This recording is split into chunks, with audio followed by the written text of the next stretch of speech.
Pessoal, vamos continuar então nossos estudos sobre as equações diferenciais de segunda ordem. Até a nossa última aula, o que a gente viu, que eu passei para vocês, era a solução das equações diferenciais ordinárias de segunda ordem com coeficientes constantes, tá, homogêneas, ou seja, as equações dessa forma.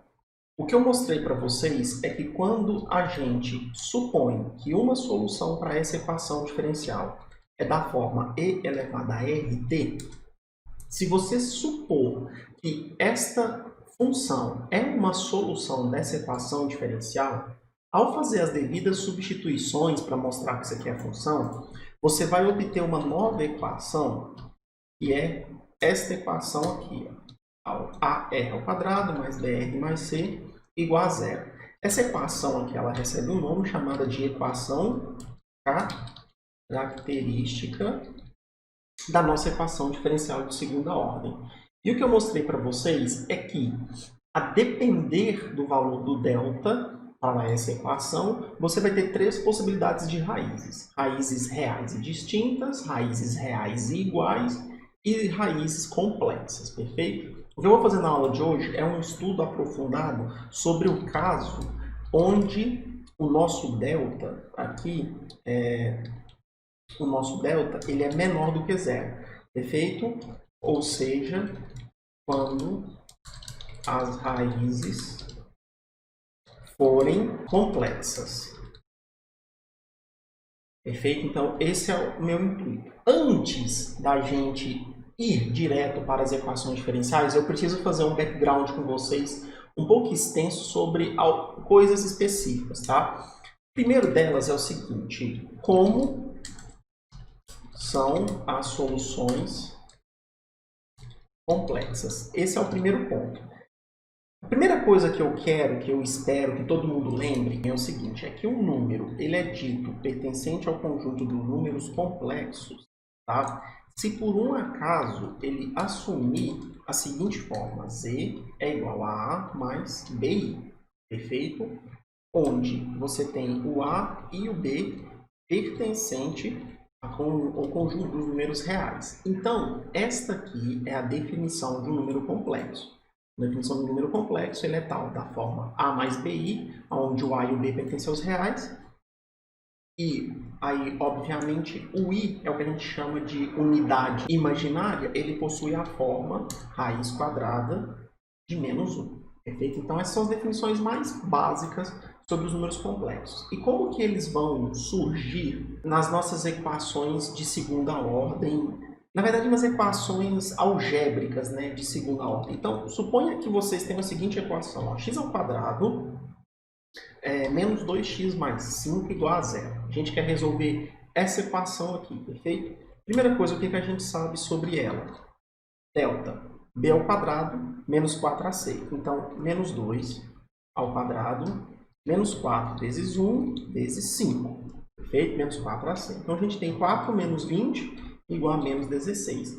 Então, preste atenção aqui que o nosso delta, ele possui o valor negativo, perfeito? Então, se ele possui o valor negativo, a gente já sabe que as raízes serão complexas. Mas serão complexas de que forma? Então, vamos usar as soluções. Então, o que a gente sabe pela forma de Bhaskara? Que x vai ser menos b, mais ou menos, então mais ou menos, raiz de delta sobre 2 vezes o a, perfeito? É isso que a gente tem. Então, vamos lá. Menos o b. O b é menos 2 para essa equação aqui. Então, a gente vai ter 2 mais ou menos, raiz de delta. E é aqui que nós vamos ter o nosso número negativo. Por quê? Todo mundo sabe que a raiz de um número negativo não existe. Porém, esse menos 16 que está aqui, ó, como que eu posso escrever ele? 16 que multiplica menos 1, perfeito? E 2 vezes o a vale 1, perfeito? Então, aqui a gente tem 2. Então, daqui a gente vai ter o seguinte, ó, 2 mais ou menos, raiz de 16 é 4. E a raiz de menos 1, por definição nos números complexos, é a unidade imaginária, então vale isso daqui dividido por 2. Perfeito? Então, obviamente, a gente vai ter duas soluções aqui, x1 e x2. tá? E essas duas soluções, elas vão ser valores complexos. Qual que é o primeiro? Vamos pegar o menos. Então, 2 dividido por 2, 1. 4 dividido por 2, 2. Então, tomando sinal menos, então 1 menos 2i. E qual que vai ser o segundo valor? 2 dividido por 2, 1. Vamos tomar o sinal mais agora. 4 dividido por 2, 2i. Então, estas daqui são as nossas duas raízes complexas dessa equação de segundo grau. Então, observem que postas dessa forma, o A vale 1, perfeito, ó, o A vale 1 e o B vale 2. Tranquilo? É comum, aqui para as equações diferenciais, a gente não escrever A e B, mas escrever lambda. Tá? E aí vai de autor para autor, mas na maioria dos casos, mi. Então, lambda e mi. Tá? Então, lambda é um número... Lambda, tanto lambda quanto mi são valores reais. Tá? Então, se eu coloco dessa forma como lambda mi, então o lambda vale 1 e o mi vale 2. Perfeito? O sinal mais ou menos aqui, ele não entra no valor, tá, do lambda. A gente só utiliza aqui o mi para 2. E uma observação que eu faço para vocês é que sempre, todas as equações diferenciais de segunda ordem, as suas soluções, quando complexas, vão ser no formato do conjugado. O que é o conjugado de um número complexo? É a troca do sinal da parte imaginária. Perfeito? Então, se a gente tem um número complexo 1 menos 2i como uma raiz, a outra raiz sempre será o seu complexo conjugado, ou seja, 1 mais 2i. Tranquilo? Então, essas são as definições mais básicas que eu tenho para os números complexos. Porém, a gente vai precisar ir um pouco além disso, porque é o seguinte, prestem atenção. Quando eu estou supondo que a minha equação diferencial é dessa forma e a minha solução é dessa forma, e eu encontro a equação característica, então eu espero que ao resolver essa equação característica para delta negativo, nós vamos obter R, tá? Eu vou colocar assim, ó, R igual a um lambda mais um mi i. A gente espera encontrar uma raiz dessa forma, tá? Aí, obviamente, o que a gente vai ter aqui? Ó, que a primeira raiz, R1, vai ser igual a R, tá? A gente colocando assim. E a segunda raiz, deixa eu colocar aqui, e a segunda raiz, R2, ela vai ser o conjugado de R, tá? Então, R barra. A gente representa o conjugado com uma barrinha em cima do número complexo. Então, se o meu número complexo é R, lambda mi, a minha primeira raiz vai ser igual a R, a esse próprio valor, e a minha segunda raiz é o conjugado desse, ou seja, troca mais por menos. Perfeito? Só que agora prestem atenção. Se eu estou supondo que a minha solução é dessa forma, quando eu pego ela e substituo o R, olha o que acontece. Eu vou colocar um número complexo no lugar do R. E aqui a gente tem um probleminha. Qual que é o problema? É entender como que a função e, a função exponencial, se comporta perante a um número complexo. Quando a gente substitui um número complexo na função e, como que ela se comporta? Então, a gente precisa ter uma noção de como isso aqui se comporta. Então, vamos aqui no nosso material. Então, a gente vai analisar o caso de raízes complexas e conjugadas. Então, a gente tem uma fórmula que é chamada de fórmula de Euler. O que essa fórmula nos diz? Seja z igual a lambda mais mi, ou i-mi, pertencente ao conjunto dos números complexos, com lambda e mi pertencente ao conjunto dos números reais, valores reais. Então, olha o que a fórmula de Euler me fala, que e elevado a z de t, onde z é esse número complexo, será igual a e. Bota o número complexo z aqui dentro com t. Distribui o t. Você vai ter, então, que isto é igual a isto. Ou seja, vai ser e elevado a lambda t e multiplica cosseno de mit mais i seno de mit. Esta daqui é a fórmula de Euler. Perfeito? A demonstração da fórmula de Euler, ela não é tão difícil, tá? Mas para a gente poder fazer ela, a gente precisa das noções de séries de potência para as funções. Na maioria dos livros de cálculo, vocês acham essa definição pronta. Então, eu não vou fazer a prova aqui para não estender demais, mas a gente então tem que esta é a famosa fórmula de Euler. Então, só para vocês terem uma noção, se eu volto aqui, vamos pegar esse caso aqui, ó, tá? Então, imagina que eu queira aplicar a fórmula de Euler. Perfeito? Então, como que seria a fórmula de Euler, tá? Para um desses dois valores aqui, quaisquer um, como por exemplo aqui o menos 2, tá? Vamos supor. Então, a gente teria e elevado a z de t, perfeito? Então, a gente tem e elevado a quem vem a ser o z. Então, vamos pegar um dos dois aqui, ó. Por exemplo, esse que está aqui, tranquilo? A gente vai colocar ele aqui e multiplicar por t. Então, a gente vai ter e elevado a t menos 2ti. Perfeito? 2ti. Então, a fórmula de Euler nos diz que isso daqui vai ser e elevado a t e multiplica cosseno. Agora, pega quem está aqui junto com o i. Está vendo que é o menos 2t? Então, menos 2t mais i seno. Olha quem está lá junto com o 2i, menos 2t. Perfeito? Então, a fórmula de Euler nos diz que e elevado a isso é exatamente isso. E isso daqui é um número complexo, perfeito? Isto é um número complexo, porque você tem a parte imaginária dele aqui, ó. Tá? Se eu quiser simplificar, é óbvio que eu posso. Isso aqui vai ser e elevado a t e multiplica. Como o cosseno é uma função par, ela com o sinal negativo permanece positiva, então isso aqui é cosseno de 2t. E como seno é uma função ímpar, com o sinal negativo ela fica negativa. Então, menos i seno de 2t. Tranquilo? Então, essa é a definição, tá, que a gente tem para a fórmula de Euler de um número complexo. Tranquilo? Tá. Então, voltando aqui ao material, o que a gente tem? Ó? Considerando lambda menor do que zero, temos duas raízes complexas da equação característica da equação diferencial ordinária. A saber, estas aqui são as duas equações. Então, se essas daqui são as minhas duas soluções, então o que a gente vai ter? Que uma primeira solução ela é da forma e elevado a R1 de t.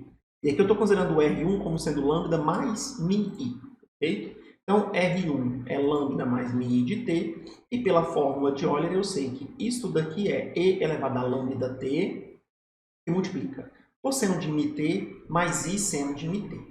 Esse é o primeiro cenário. E qual que vai ser a nossa segunda solução? Então, a nossa segunda solução será y2 de t elevado a r2 de t. Então, agora a nossa r2 é a mesma coisa da primeira, só que com sinal negativo. Perfeito? Então, isso vai virar esta expressão pela fórmula de Euler.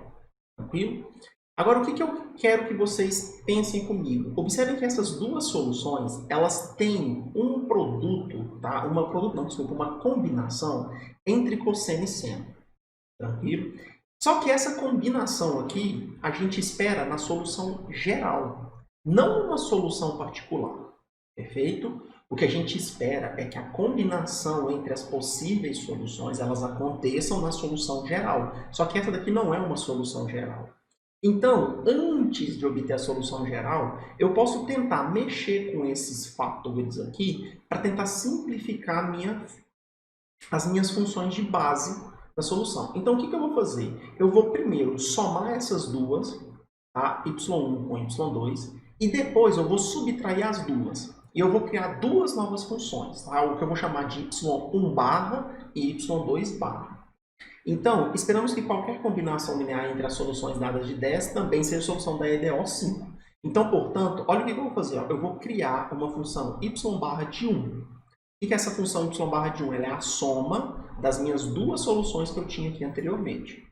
Então, quando eu somo essa com essa, observa que essa parcela aqui, por ter sinal trocado, cancela, vai dar zero. Então, vai sobrar 2e elevado a lambda t cosseno de μt.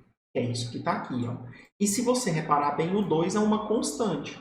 Então, para a função de base, eu não preciso da constante, então eu ignoro a constante. Agora, observa que o que sobrou não é mais uma soma.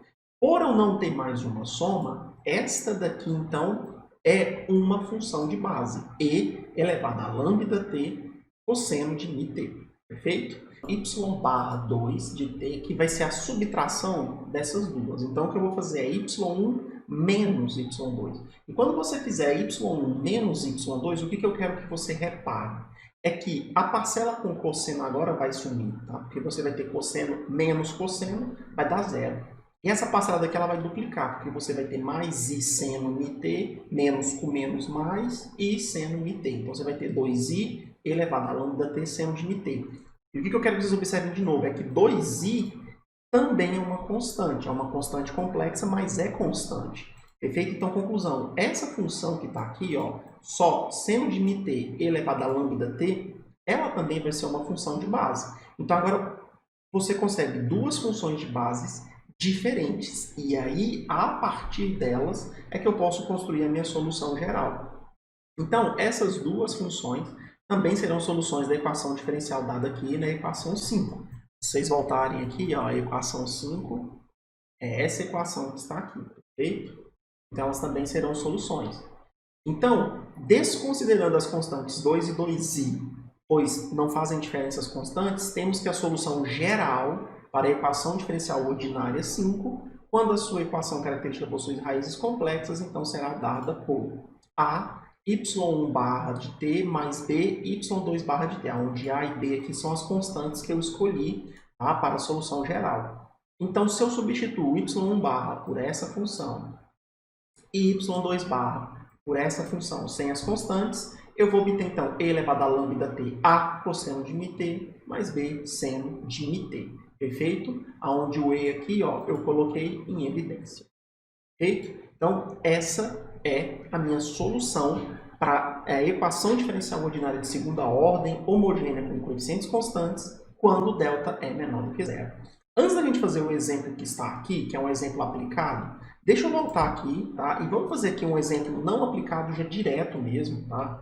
Só para vocês verem como que ele fica aplicado em um caso. Então, suponha que você tenha a seguinte equação diferencial. Derivada segunda de y menos 6 vezes a primeira derivada de y mais 13 vezes a função y igual a zero.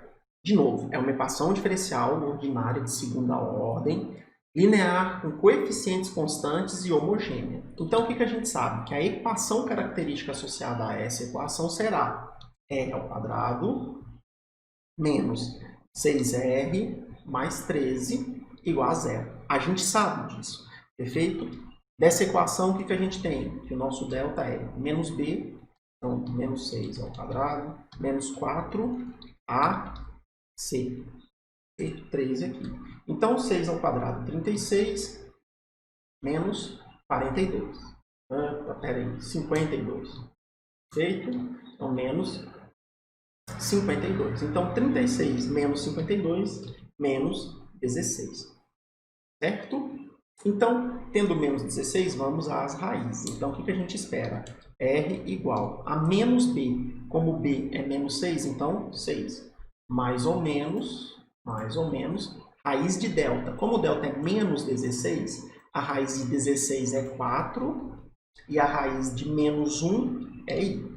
Dividido por 2 vezes o a, que é 2. Então, daqui é aquilo. A gente espera duas soluções. R1 igual a... Vamos para a raiz com menos. 6 dividido por 2, 3, menos. 4 dividido por 2, 2i.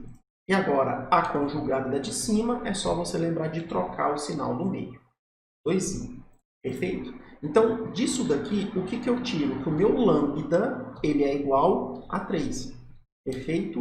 E o meu mi ele é igual a 2. Perfeito? Não precisa colocar o sinal de menos, tá? Isso aqui tanto vai fazer, porque lembrem-se que, olha aqui, ó, a diferença com o sinal de menos foi para cá. Depois a gente combinou as duas e o sinal sumiu. Então, não faz diferença o sinal. Tá? É só você pegar quem é o termo real e quem é o termo imaginário. Tranquilo? Então, o lambda é 3 e o mi é 2. Perfeito? Então, ó, como solução, sabemos que será da forma. Então, que forma que será a nossa solução geral? Aqui, e elevado a lambda t, que multiplica a cosseno de mi t mais b seno de mi t. Tranquilo? Essa é a nossa solução. Portanto, teremos e elevado a lambda. O lambda é 3t. Tranquilo? Que multiplica a cosseno de 2t mais b seno de 2t. Perfeito? Então, esta é a definição, tá, da nossa solução para quando a raiz é da forma complexa. Tranquilo? Então, vamos dar continuidade aqui, gente, resolvendo o seguinte problema. Ó, resolva o problema de valor inicial para o sistema apresentado na figura a seguir. Gente, essa vai ser a primeira aplicação que vocês vão ver direto, assim, com equações diferenciais, e é a mais importante para o curso de vocês e para algo que vem pela frente, tá? Que é a análise do sistema massa-mola. O que é o sistema massa-mola? Ele é uma massa, tá, acoplada a uma mola, e essa mola está acoplada em algum ambiente rígido. Então, a ideia é o seguinte, que se essa massa ela estiver na inércia, como é o caso que ela está aqui, ó, aparentemente ela está na inércia, a mola não está sofrendo nenhum tipo de ação, perfeito? Então, a mola ela está com energia zero, tranquilo? Qual que é a ideia? É que se eu pegar essa massa e puxar ela, tá? Pensa que eu estou puxando ela para a direita. Olha para o seu desenho e afasta ela da parede. Então, se você a puxar, a mola vai armazenar uma energia, tá? Que quando você soltar essa massa, ela vai utilizar essa energia para puxar a massa de volta. E essa é a ideia básica. Então, o movimento é o seguinte: puxa a massa, ou então dá uma força na massa inicial, dá um empurrão na massa e depois solta, tá? Então, um desses dois cenários, ou você empurra, ou seja, aplica uma velocidade inicial na massa, ou você puxa ela e solta, tranquilo? Em um desses dois cenários, o que vai acontecer é que você vai colocar a massa para movimentar. O que você quer? Você quer modelar a posição da massa em relação ao tempo, ou seja, no tempo zero, você puxa ela ou dá um empurrão. Uma das duas coisas, isso no tempo zero. A partir do tempo zero, qual é a posição da massa em relação ao seu ponto de equilíbrio? Lembrando que o ponto de equilíbrio é onde a mola ela não está extensionada nem comprimida. Em nenhum dos dois cenários. Ela está em equilíbrio, sem energia interna para dissipar. Tranquilo? Seja energia de compressão ou seja energia de extensão. Em nenhum desses dois cenários. Então, esse é o nosso problema. Agora, como que eu vou modelar isso daqui matematicamente? Porque ele quer a posição, aqui ele já te deu uma referência, então a nossa referência é que a posição vai ser medida para a direita, então movimentos da esquerda para a direita são considerados movimentos positivos e movimentos da direita para a esquerda são considerados negativos. Não quer dizer que a posição é negativa, só considerando que o movimento é negativo, tá? Então velocidade positiva para lá, velocidade negativa para trás, perfeito? E a massa no seu ponto de equilíbrio é apresentada aqui com xt sendo igual a zero. Qualquer posição da massa em relação a esse ponto não se está no ponto de equilíbrio mais, tranquilo? Para a gente poder fazer essa análise, eu trouxe aqui um desenho no GeoGebra para mostrar isso um pouco melhor para vocês. O que eu tenho aqui? Eu tenho um sistema massa e a mola, suponha que a mola está na parede, tá? Ela não está comprimida não, ela está em equilíbrio, só que isso aqui está muito ampliado, tá? Então você tem a sua massa e você tem a posição. O que é a ideia? A ideia é que ou eu dou um empurrão nessa massa, então eu vou lá e bato nela, aplico uma velocidade inicial é a derivada do espaço. Ele já está falando aqui, ó, derivada do espaço no zero, velocidade inicial é igual a v0. Ou então, eu vou lá e puxo ela no tempo zero e depois eu solto. Tá? Nesse caso, aqui eu tenho aqui, ó, x de zero igual a u0, perfeito? Deixa eu só fechar isso aqui que eu abri sem querer. Tá. Então, x de zero igual a u de zero. Então, eu puxo ela, boto numa posição 1 e depois eu solto. A ideia, que eu espero que seja claro para todos, é o seguinte: se a mola não está sendo solicitada, ela não exerce força sobre a massa. Agora, o problema é o seguinte: pensa que você pegou essa massa, então, e fez o que com ela? Deslocou. Puxou ela para a direita. Ao puxar ela para a direita, a primeira coisa é você saiu do ponto de equilíbrio, que era onde ela estava aqui com a parte pontilhada. Ao sair da parte de equilíbrio, você extensionou a mola, perfeito? Ao extensionar a mola, automaticamente vai aparecer uma força contrária ao movimento da massa, pois a mola tende a segurar a massa, perfeito? Então aqui é onde aparece a força que a gente chama de força elástica, né? Que a mola aplica sobre a massa. a força elástica ela é proporcional ao deslocamento, né, ao tanto que a mola deslocou, e contrária ao movimento da mola. Então, se a mola extensionou, a força é contrária. Se ela comprimiu, a força é de extensão. Tranquilo? Então, a mola ela tende a voltar o corpo ao equilíbrio. E ao deslocar para cá, olha aqui o que eu fiz. Ó. Eu apliquei uma condição inicial. Nesse caso aqui, foi realmente puxando, tá? Então, eu puxei ela até uma posição U0 e a partir daqui eu vou soltar. Então, esse daqui seria o meu diagrama de corpo livre das forças. Então, o que eu sei? Eu só tenho uma única força exercida sobre a massa, que é a força da mola. Mas, mesmo assim, eu vou ter o quê? Uma força, deixa eu pegar aqui um vetor, de reação. Tranquilo? Eu espero que a minha força de reação aqui, ó, ela seja contrária à força da mola. Tranquilo? Então, essa daqui é a minha força de reação. Como todo mundo lembra, tá? Em um corpo em inércia, tá? Para manter o equilíbrio, o somatório das forças tem que ser igual a quanto? A zero. Então, vamos aqui, ó. Deixa eu abrir aqui, fazer isso aqui um pouquinho para cima, descer isso daqui. O que eu quero é colocar uma página nova aqui. Deixa eu colocar bem aqui embaixo, mas o que eu quero é o seguinte. Olha a nossa massa, perfeito? E olha o que eu tenho. Eu tenho duas forças agindo. Então, para essa massa estar em equilíbrio, o que eu sei é que o somatório, tá, de todas as forças, de todas as forças tem que ser igual a zero. Então, basicamente, é eu fazer F aqui tem que ser igual a zero. Tranquilo? Sabendo, então, que o somatório de forças é igual a zero, o que a gente tem? A gente tem o seguinte, vamos lá no nosso corpo. A força resultante, ela está aplicada na mesma direção do movimento. Lembrando que o movimento aqui é para a direita. Então, essa força resultante ela é positiva. Então, F resultante. Agora, a próxima força aplicada é a força da constante elástica, e ela está no sentido contrário do movimento. Então, ela é negativa, a força da constante elástica, perfeito? E, obviamente, isso aqui tem que dar zero, porque é o somatório de forças externas, perfeito? O que eu posso fazer? Deixa eu ampliar aqui. Então, a partir desta equação aqui, ó, vamos começar a mexer com ela algebricamente. A primeira coisa é o seguinte, força resultante. Pela segunda lei de Newton, todo mundo sabe que a força resultante ela deve ser igual a massa vezes aceleração. Esse é o primeiro ponto. Menos, agora vamos à força da constante a força elástica. Primeiro intuito, a força elástica ela é proporcional ao deslocamento.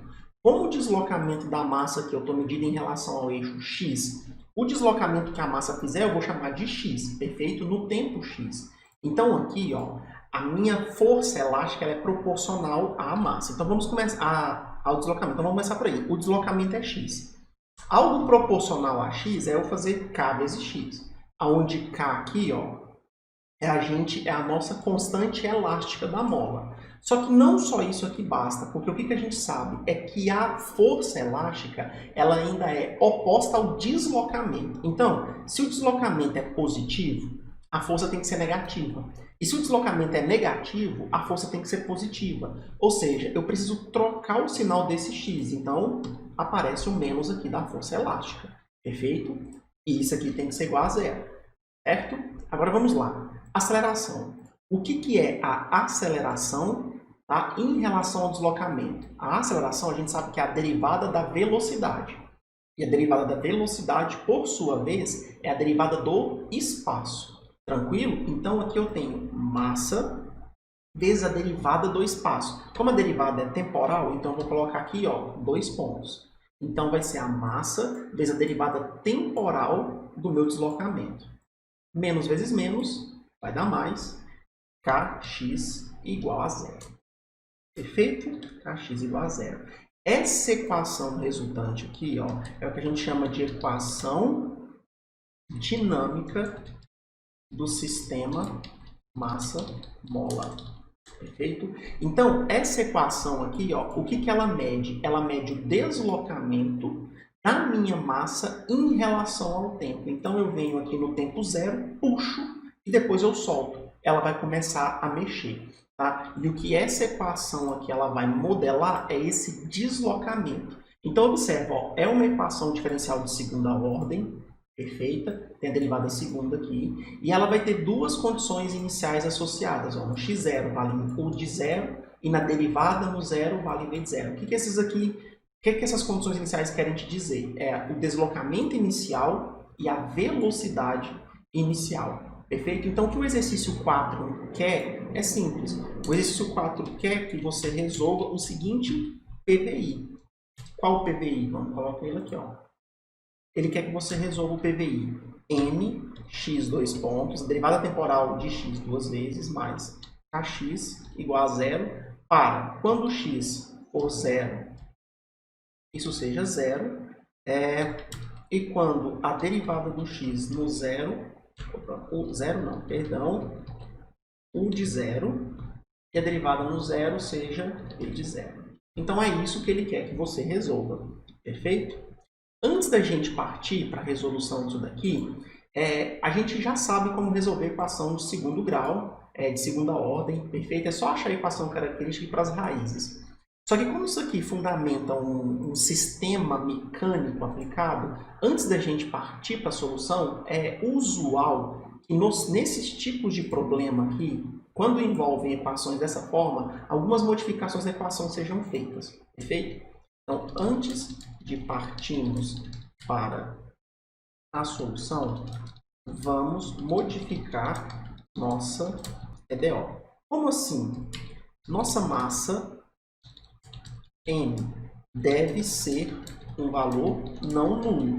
Porque se a massa for nula, não faz sentido você analisar um movimento. É massa zero, perfeito? Então, se ela é nula, o que você pode fazer? Pega essa equação que está aqui e divide toda ela pela massa. Então, se você dividir toda ela pela massa, o que você vai obter? A massa dividida pela massa dá 1, e aqui você vai ter K sobre M, e 0 dividido pela massa é 0. Agora, esse K sobre M aqui, a gente vai dar um nome para ele. Passamos, preste atenção, a letra grega ômega, 0, igual a raiz de K sobre M. Dessa forma, temos que... Preste atenção, essa equação que está aqui, ó, ela então vai virar o seguinte valor. K é a constante elástica da mola, é um valor positivo. M é a massa, também é um valor positivo. K sobre M, então, é um valor positivo. Então, eu posso extrair a raiz quadrada dele. O porquê da raiz quadrada é que, porque, para eu poder representar isso aqui como número positivo, ao elevar ao quadrado dos dois lados, eu tenho que K sobre M nada mais vai ser do que ômega zero ao quadrado. Então, esse K sobre M, ele vai virar ômega zero ao quadrado. Perfeito? E aí, essa daqui vai ser a nossa equação final. Tranquilo? Agora, prestem atenção no seguinte, ó. Temos que a parcela ômega zero terá unidades igual a rad por segundo. Eu peço que vocês mostrem, tá, que a unidade do radiano, a unidade do ômega, é rad por segundo. Perfeito? Radiano é de ângulo mesmo, tá? E o segundo é a unidade de tempo mesmo. Logo, ela é chamada de, vamos colocar aqui, frequência natural de vibração do sistema.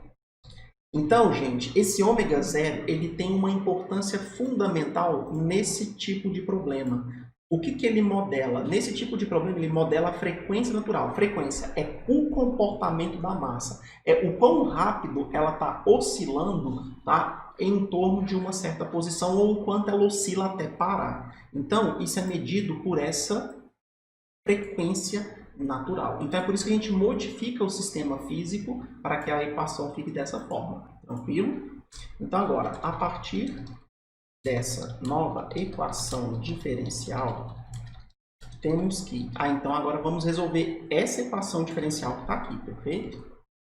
Então, para resolver ela, vamos então primeiro encontrar a equação característica. R ao quadrado Não tem b aqui, tá? Porque você não tem a derivada primeira de x, então b é zero. Mais ômega zero ao quadrado. Isso tem que ser igual a zero. Tranquilo? Não precisa fazer delta aqui, mas quem fizer o delta será zero, pois ômega zero ao quadrado é um número sempre positivo. Tranquilo? Mas então o que você pode fazer aqui? Ó? R ao quadrado é igual a menos ômega zero ao quadrado. Tranquilo? Como aqui eu tenho R ao quadrado, então para que eu possa encontrar o valor de R, eu tiro a raiz quadrada dos dois lados. Perfeito? Você vai obter que R será igual a mais ou menos raiz de ômega zero ao quadrado. Menos ômega zero ao quadrado. Então, vai ser mais ou menos a raiz de menos ômega zero ao quadrado. Conclusão, o R vai ser igual a mais ou menos... Vamos lá, raiz de ômega zero ao quadrado. Como o ômega é um valor positivo, tá? Então, raiz de ômega zero ao quadrado será ômega zero. Perfeito? E a raiz de menos 1 será i. Então, a raiz dessa equação característica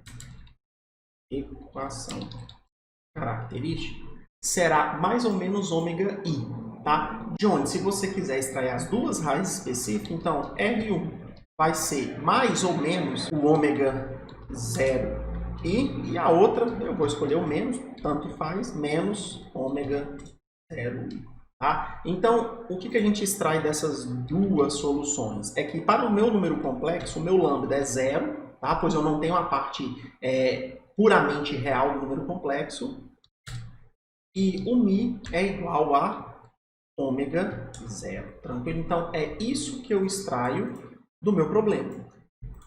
Conclusão. Então, portanto, temos que nossa solução geral da IDO será dada por... Então, vamos à solução geral. Y de t... Opa, y não, né? X de t, então a posição da minha massa em todo o tempo t tem que ser dada por e elevado a lambda t, que multiplica cosseno de mi t mais... Opa, faltou as constantes. A aqui, b aqui, seno de mi t. Tranquilo? Então, fazendo as substituições óbvias, lambda é zero. Então, e elevado a zero é 1. Então, vai sobrar a cosseno de mi t mais seno de mi t. Mas quem que é mi? É ômega zero. Então, aqui, ômega zero e ômega zero. Por isso que o ômega é chamado de frequência natural. Observa, ó, ele está dentro do cosseno e multiplicando o t. Então, é ele que vai comandar a frequência da função cosseno. Lembrando que a função cosseno ela é periódica, tá? E quando você tem um termo multiplicando a variável independente da função cosseno, esse valor que multiplica ela muda o período da função cosseno. Quanto maior, menor o período. Então, mais ela oscila, tá? Então, é por isso que ela é a frequência natural. Então, essa daqui, tá, é a minha solução geral na forma explícita para o meu problema de PBI. Tranquilo? Cadê que está aqui? Viu? Então, perfeito. Essa é a solução. Então, é isso daqui que vai modelar o comportamento do meu sistema massa-mola. Só que ele me deu duas condições iniciais. Essas duas aqui. Então, vamos aplicar as condições iniciais. Perfeito? Então, aplicando as condições iniciais. Então, tá aqui, ó. X de 0 igual a 1 de 0. E a derivada no zero igual a 0. Opa.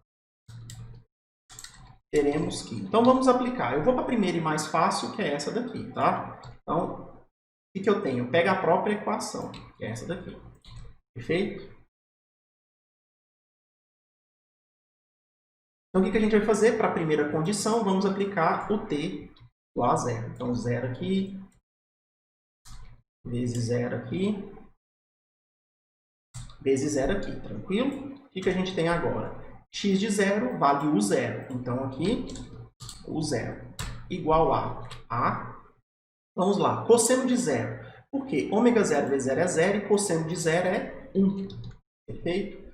Mais B, vamos lá. Ômega 0 vezes 0 é 0. Seno de 0 é 0. Então, você vai ter B vezes 0. Conclusão direta, o A vale quanto? O 0. Então, esse daqui é a nossa primeira variável, tá? A nossa primeira constante da nossa solução geral. Então, o A é o 0. Vamos para a segunda condição. A segunda condição, eu preciso da derivada da função. Tá? Então, o que a gente tem que fazer? Derivar essa equação que está aqui. Ó. Essa função que está aqui. Perfeito? Gente, eu vou derivar em cima dela mesmo porque não tem segredo. Ó. Qual que é a derivada de cosseno? A derivada de cosseno é menos seno. Como ela é composta por ômega zero, deriva o que está aqui dentro. A derivada de ômega zero t é ômega zero. Então, você vai ter menos a ômega zero seno de ômega zero t. Tranquilo? Do lado de cá, o que você vai ter? Derivada de seno ômega zero t. Então, a derivada de seno é cosseno ômega zero t vezes a derivada de ômega zero t, que é ômega zero. E aqui fica cosseno. Tranquilo? Então, a derivada dessa nossa solução é essa função que está aqui. Perfeito? Então, agora vamos às condições. Então, eu preciso pegar ela. E a minha condição inicial de velocidade é que a velocidade no ponto zero seja igual a v0. Então, vamos substituir o t aqui por zero. Tá, e o que a gente tem? A derivada, então, da função no zero vai ser igual a v0. Então, v0 aqui, isso será igual. Ômega 0, 0, dá 0, seno de 0 é 0. Então, vai sobrar isso daqui vezes 0, mais p ômega 0 vezes o cosseno de ômega 0 vezes 1. Tranquilo? Só que cosseno de ômega 0 vezes 0 é 0, cosseno de 0 é 1, então sobrou b ômega 0 vezes 1. Então, conclusão, disso daqui a gente tira aqui b ômega 0 vai ser igual a b0. Perfeito? Por fim, então a gente tira aqui o b será igual a b0 dividido por ômega 0. Tranquilo? Então, essa daqui é o nosso valor de b. Então, portanto, encontramos aqui. Então, vamos à nossa solução particular. Então, pegamos a nossa solução geral, cadê ela? Não, aqui não. Aqui. Então, a gente chega que x de t será igual a isso daqui. Só que o a gente viu que é o de 0. E o b a gente viu que é v0 ômega 0. Tranquilo? Então, esta daqui é a nossa equação que modela o deslocamento da nossa massa, tá, em relação ao tempo, quando você aplica ao mesmo tempo um deslocamento inicial e uma velocidade inicial. Observe aqui, ó, se a velocidade inicial for nula, essa parcela some, sobra só uma função em cosseno. Então, seu comportamento é somente um cosseno. Então, ela oscila seguindo o cosseno. Se o seu V0 é diferente de zero, mas o seu U0 é zero, ou seja, você não dá um deslocamento inicial, mas você só dá um empurrão na massa. Então, agora ela não vai se movimentar mais como uma função cosseno, e sim como uma função seno. Tranquilo? Eu trouxe outro exemplo aqui no GeoGebra, um pouco mais elucidativo, que é o seguinte, ó. Eu tenho aqui uma massa com massa de 10 kg, perfeito, e eu tenho aqui modelado esse comportamento esperado aqui, e o que eu modelei foi a trajetória da massa em relação ao tempo.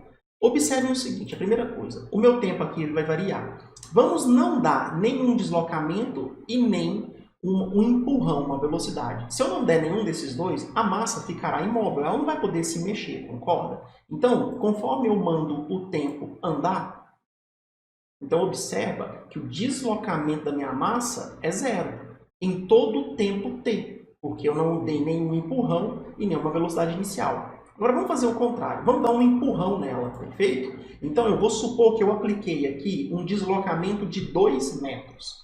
Perfeito? Então, eu puxei ela 2 metros. Gente, é muito 2 metros, tá? Você vai puxar muitas vezes essa massa.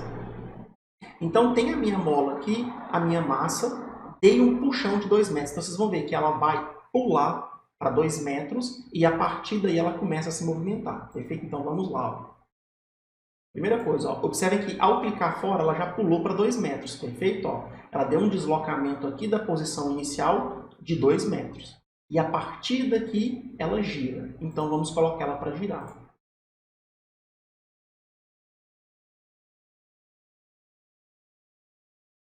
Então, esse é o comportamento esperado. Ó. Então, ela sai do 2, aí ela diminui o deslocamento até voltar na posição inicial. E aí, aqui, a mola, ela está puxando, então ainda está liberando energia. Só que ao chegar na posição 0, ela ainda não liberou toda a energia. Por isso que a mola continua andando em direção à parede. Chegou aqui, a mola dissipou toda a sua energia, só que agora ela transformou essa energia em compressão. Perfeito? E agora ela está com força de compressão armazenada. Então, o que ela precisa fazer? Voltar a mola para o outro lugar. Então, ela volta a mola. A partir daqui, ela começa a armazenar novamente energia de extensão. Chegou no ponto máximo de extensão, ela dissipa essa energia e começa nova energia de compressão. E ela vai fazendo esse movimento de vai e volta. Perfeito?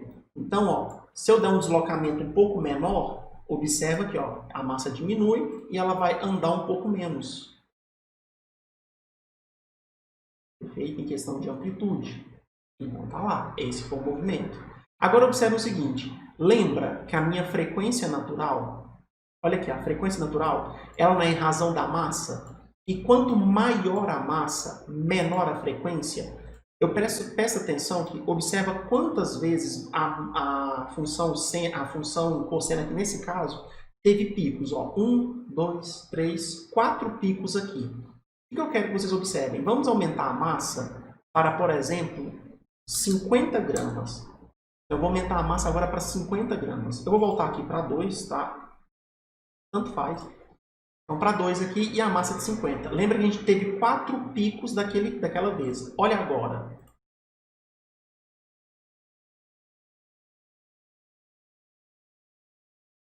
Ó, eu tive agora somente 2 picos. Por quê? Com a minha velocidade em 50, a minha frequência natural diminui, tá? Em relação a de 10. Então, com a frequência natural diminuindo, o que a gente tem? A massa ela percorre uma distância um pouco menor, tá? Então, esse é o deslocamento, ela oscila menos em torno da origem.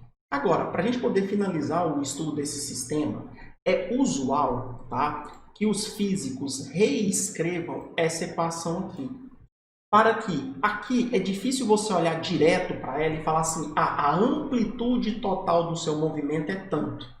E o ângulo de fase do seu movimento, que é onde você tem os pontos de máximo, é tanto. Então, os engenheiros costumam modelar essa equação de outra maneira. O que a gente vai fazer aqui para escrever dessa forma? Vamos chamar as nossas constantes aqui, ó, A e B, tá? Então, dessa solução aqui, ó, deixa eu até escrever isso. Então, vamos peraí, a partir da solução de t igual a cosseno ômega 0t, b seno ômega 0, passamos as seguintes modificações. E modificações? Vamos fazer o seguinte, o A eu vou chamar de R cosseno de φ, perfeito? E o B eu vou chamar de R seno de φ. Eu vou fazer essas duas modificações. R é um valor real e φ é um ângulo, tá, em radianos para as minhas funções cosseno e seno. Perfeito? Feitas essas modificações, eu vou observar duas coisas. Olha como que vai ficar o comportamento dessa equação aqui agora. Ó. Então, fazendo as modificações, teremos. Então, ó, a nossa solução ela ficará da seguinte forma. Quem quer A? R cosseno de φ. Vamos colocar aqui. E quem quer B? R seno de φ. Tranquilo? Então, eu vou ter essas duas modificações. Então, como o R está repetindo aqui, eu posso colocar ele em evidência. Então, ele vai multiplicar toda essa minha função. E aí, eu tiro ele daqui. Agora, se vocês repararem bem, cosseno de φ, cosseno ômega 0t, mais seno φ, seno ômega 0t, é a propriedade para a soma dos arcos da função cosseno. Tá? Conclusão, essa expressão que está aqui dentro do colchete, eu posso escrever como sendo cosseno de ômega 0t menos φ. Perfeito? Menos φ. Então, ó, essa forma aqui, ó, é a forma geral da sua solução, tá? ela pode ser escrita dessa forma geral. E agora, os valores das constantes que eu quero obter não são mais A e B, são agora R e φ. Perfeito? Isso daqui ainda é uma solução geral para o seu problema, só que agora não nas constantes A e B mas R e φ. Tá? Quem que é R e quem que é φ? Nessa equação, R será a amplitude total do movimento. Ou seja, ele dá a distância máxima em que a massa vai percorrer. Perfeito? Porque ó, é ela vezes a função cosseno. Tá?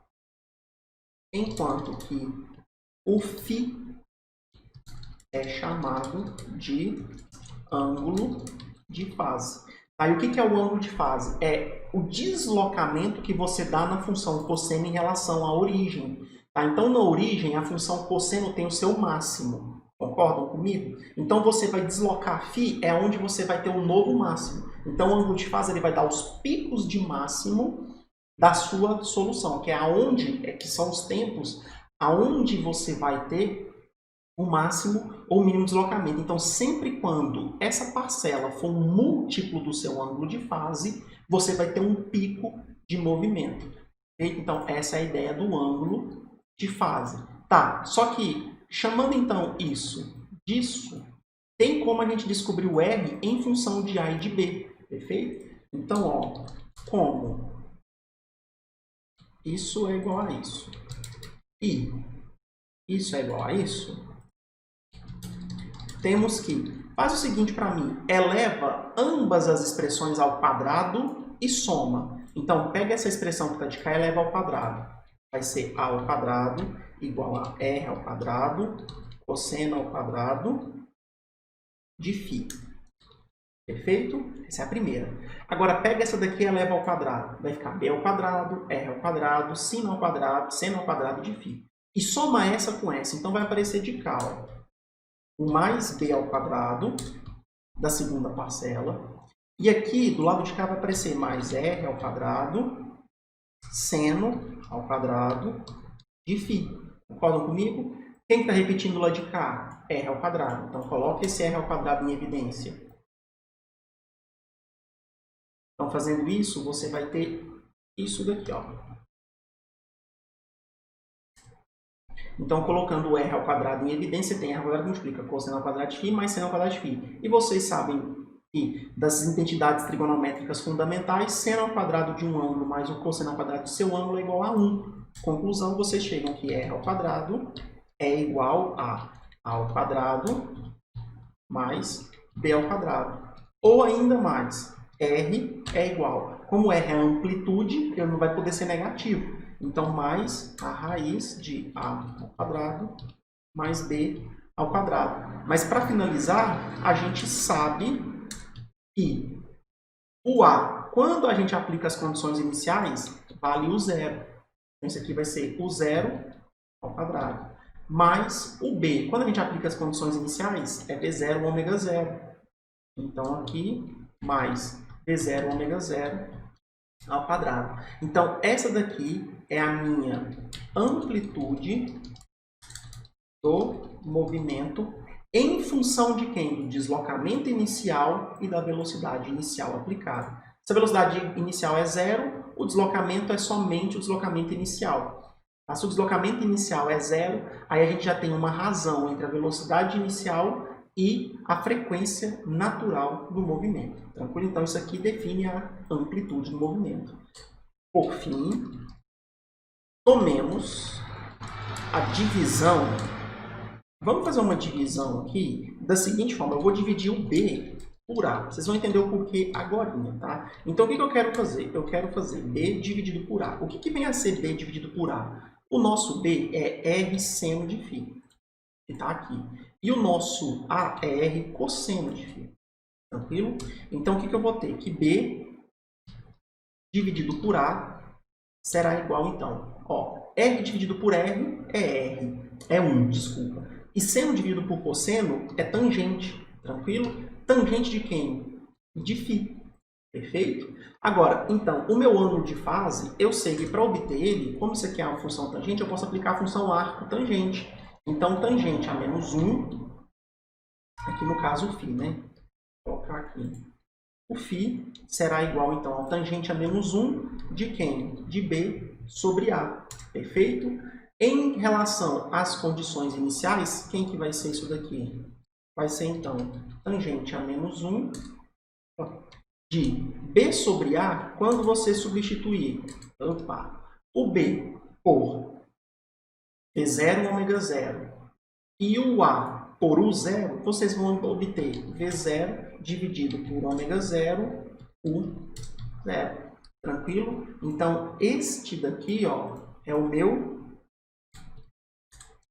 ângulo de fase em relação a quem? Em relação ao movimento, tá? Dado pelas condições iniciais de deslocamento e de velocidade. Perfeito? Ó, só para voltar aqui, vamos voltar aqui no GeoGebra. Ó. Deixa eu voltar minha mola para o início. Observa aqui o seguinte, ó, deixa eu diminuir a massa para 20, para ele ter um pouco de frequência a mais de natural. Tá? 10. Melhor ainda. E agora vamos ver o seguinte, ao invés de dar um deslocamento inicial, aí já observa que aqui, ó, a amplitude. Então observa que como aqui é 0 e aqui é 0, a amplitude é 0. Perfeito? Porque ó, eu tenho isso 0 e isso 0. Vamos aplicar somente uma velocidade inicial. Vamos supor que você empurre a mola com 5 metros por segundo. Observa que a sua amplitude já foi para 7,07 e o seu ângulo de fase foi para 1,57. Vamos colocar então a bola para andar e ver o que acontece.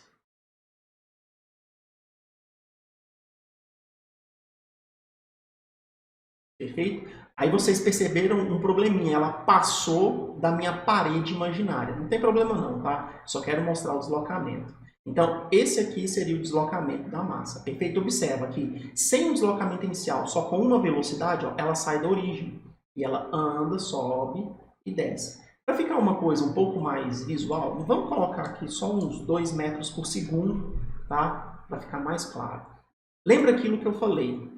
O que eu falei? Que o ângulo de fase, ele modela, tá, os picos da função. Então, observa que o pico de amplitude acontece aqui e aqui. Como que você vai obter esses picos de amplitude? Os picos de amplitude você obtém, deixa eu escrever aqui, ó. Quando você fizer o ômega 0, tá, t, ser igual a uma constante n qualquer, vezes o ângulo de fase, φ. Perfeito? Então, você vai conseguir obter os pontos T aqui, aonde você tem um pico, quando você faz isso daqui. Perfeito? Se você pega essa expressão que está aqui, deixa eu aumentar ela, tá? Se você pegar aqui e isolar o T, ou seja, passa um ômega 0 dividindo, você vai ter do lado de cá uma fração. Então, você tem isso sobre ômega 0. Onde o n aqui, ó, te dá o pico. Então, se eu quero o primeiro pico, então eu coloco n igual a 1, eu vou ter o primeiro pico. Se eu quero o segundo pico, n igual a 2, e assim sucessivamente, perfeito? Vamos só fazer um exemplo para vocês terem aqui. Ó. Eu vou traçar uma reta, tá? Que passa aqui, uma reta paralela ao eixo y, tá? Porque é t, passando por n φ igual a ômega 0. Então, ó, n, o que eu vou fazer? Ó? N não, x, né, vai ser a reta igual a 1 vezes φ dividido por ômega. Perfeito? Então, observa lá, ó. A gente tem o primeiro pico, que é onde você tem a maior amplitude para a função. Isso em função do ângulo de fase. Se a gente pega essa equação agora e coloca, por exemplo, lembra que eu tinha feito com o n igual a 1? Vamos colocar o n igual a 2. Eu vou ter o próximo ponto, tá? Que é onde ele é 0. Aí eu estou retornando. Posso colocar mais 3. Tá lá, vai para o próximo ponto. Perfeito? Então, você vai conseguir oscilar nos picos, tá? Do seu deslocamento em função do tempo. Perfeito? Então, gente, esse foi a análise desse sistema utilizando a nossa solução de equações diferenciais. Perfeito? Até a próxima.